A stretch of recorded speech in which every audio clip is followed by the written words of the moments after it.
Buhay at Musika Channel. Magandang araw, Grade 10 learners. Ako si Sir Charlie at ngayong araw ay pag-aaralan natin ang isang napaka-relevant na paksa sa ating pang-araw-araw na buhay. E-health, mobile health o in-health at telemedicine. Ang pamagat ng ating aralin ay ang cellphone mo hindi lang pang chat at pang ML.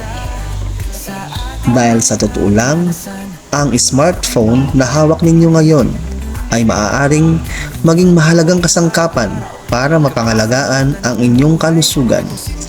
Alamin natin kung paano makatutulong ang teknolohiya upang magkaroon tayo ng mas malusog at aktibong pamumuhay. Sa paborito. Bago tayo magsimula, narito muna ang ating mga layunin. Sa pagtatapos ng aralin, inaasahan na may paliliwanag ninyo ang konsepto ng e-health. Matutukoy ang iba't ibang e-health tools. Maipaliliwanag ang telemedicine. Maipapakita ang responsabling paggamit ng digital health technology. At higit sa lahat, maisasama ninyo ang e-health skills at practices upang maging e-health literate. Ibig sabihin, hindi lang tayo gagamit ng teknolohiya, kundi gagamitin natin ito ng tama at responsable. Isipin ninyo ito. Maghapon kayong namamasyal sa Pinusilan, Lulagon, dito sa Mapanas.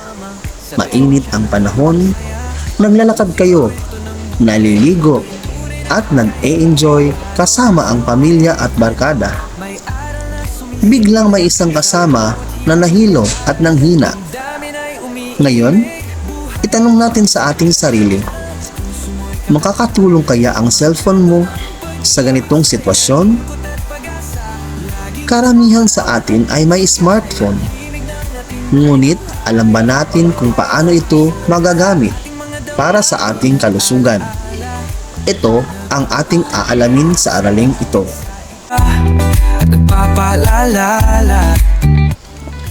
Ano ang e-health? Ang e-health ay ang paggamit ng teknolohiya at internet upang makatulong sa mga serbisyong pangkalusugan. Halimbawa, maaari tayong maghanap ng health information online, mag-monitor ng ating kalusugan gamit ang mga app, o makipag-usap sa healthcare professionals gamit ang internet. Sa madaling salita, ginagamit natin ang teknolohiya upang mapabuti ang ating kalusugan at wellness. Kaya, ang cellphone ay hindi lamang para sa entertainment, kundi maaari rin itong maging kasangkapan sa pangangalaga ng ating katawan. Ngayon naman, pag-usapan natin ang e-health literacy.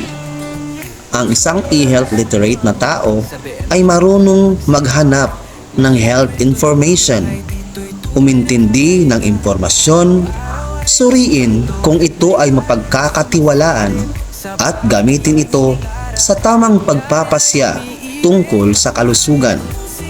Halimbawa, kung may nabasa kang health tip sa social media, hindi mo ito basta paniniwalaan. Susuriin mo muna kung ang impormasyon ay galing sa Department of Health, World Health Organization o ibang mapagkakatiwalaang source. Tandaan, hindi sapat ang marunong mag-cellphone. Dapat marunong din tayong gamitin ito para sa ating kalusugan. Sa ating mga karanasan. Ano ang mobile health o in-health? Ang mobile health o in-health ay ang paggamit ng smartphones, tablets, wearable devices, at mobile applications upang suportahan ang health monitoring, self-management, at wellness. Ibig sabihin, kahit nasa bahay, paaralan, o nasa isang tourist spot tulad ng Pinusilan Blue Lagoon, maaari nating gamitin ang ating cellphone upang bantayan ang ating kalusugan. Ito ang isa sa mga pinakamahalagang bahagi ng e-health sa kasalukuyang panahon. Makinig, makiisa, makiawit sa ating Maraming halimbawa ng e-health tools na maaaring ginagamit na ninyo o ng inyong pamilya. hanggang sa muli. Ang fitness tracker ay sumusukat ng steps at calories burned. Ang heart rate monitor ay sumusukat ng tibok ng puso. Ang sleep tracker ay sumusubaybay sa kalidad ng tulog. Ang hydration reminder ay nagpapaalala kung kailan iinom ng tubig. Ang medication reminder ay nagpapaalala ng oras ng pag-inom ng gamot. Mayroon ding health record app at nutrition o meal tracker. Ang mga app na ito ay tumutulong upang magkaroon tayo ng mas malusog na pang-araw-araw na pamumuhay. Sikat Channel, puso mo'y kakanta. Subukan nating i-apply ang ating natutuhan. Kung ang isang estudyante ay gustong maging mas active, ang tamang app ay fitness tracker. Kung ang isang lolo o lola ay madalas makalimot uminom ng gamot, ang medication reminder ang makakatulong.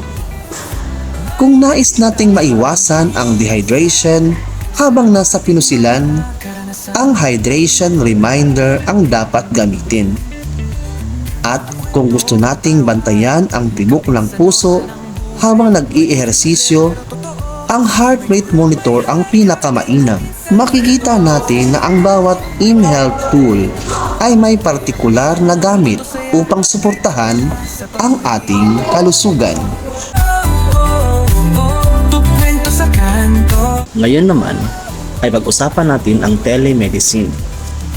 Ito ay ang paggamit ng video calls, phone calls, messaging apps, at online consultation platforms upang makapagbigay ng serbisyong medikal kahit magkalayo ang doktor at pasyente.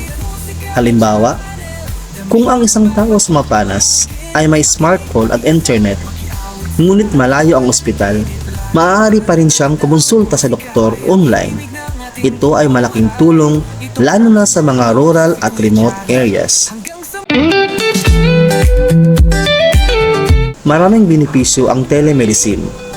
Mas madaling mga pagpatingin sa doktor, hindi na kailangang bumiyahe ng malayo, nakakatipid sa oras at pamasahe, at mas mabilis ang konsultasyon.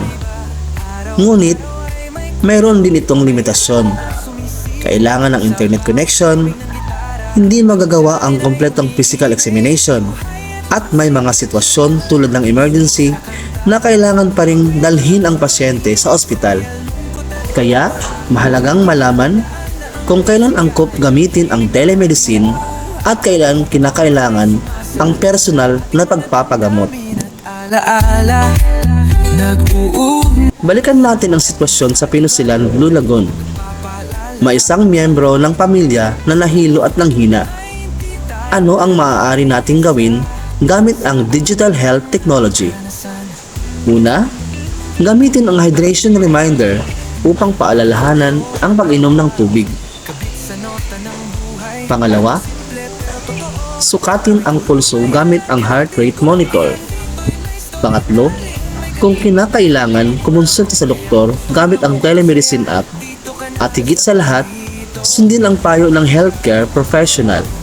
Ito ang halimbawa ng pag-integrate ng e-health skills at practices sa totoong buhay. Pag-ibig, pangarap at kwento. PM Channel. Ang pagiging e-health literate ay hindi lamang tungkol sa paggamit ng apps.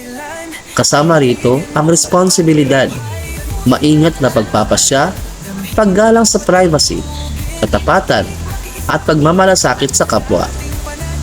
Kapag gumagamit tayo ng health apps o online consultation, kailangan nating protektahan ang ating personal at health information.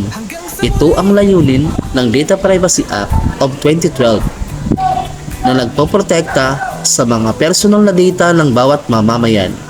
Kaya, maging responsable sa paggamit ng digital health technology. Ngayon naman ay ang inyong challenge. Isipin ninyo na maghapon kayong nasa Pinusilan Blue Lagoon. Pumili ng 3 mHealth tools na dadalhin ninyo at ipaliwanag kung paano makatutulong ang bawat isa sa inyong kalusugan. Halimbawa, maaaring piliin ang Hydration Reminder, Heart Rate Monitor at Telemedicine app. Sa gawain ito, makikita natin kung paano natin maisa sa buhay ang mga konseptong ating natutuhan. Na ang musika ay ang himig ng ating buhay. Ito ay sumasalang. Bilang pagtatapos, tandaan ninyo na ang cellphone ay hindi lamang para sa entertainment. Maaari itong maging personal health assistant, fitness coach, medicine reminder, health record keeper at tulay upang makakonsulta sa doktor. Kapag ginagamit natin ang teknolohiya ng matalino, responsable at may paggalang sa privacy, nagiging e-health literate tayo.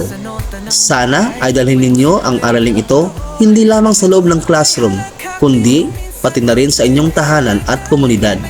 Maraming salamat sa inyong pakikinig. Stay healthy, stay active, and use technology for good. Muli, ito ang inyong host, si Sir Charlie. Hanggang sa muli. Buhay at Musika Channel.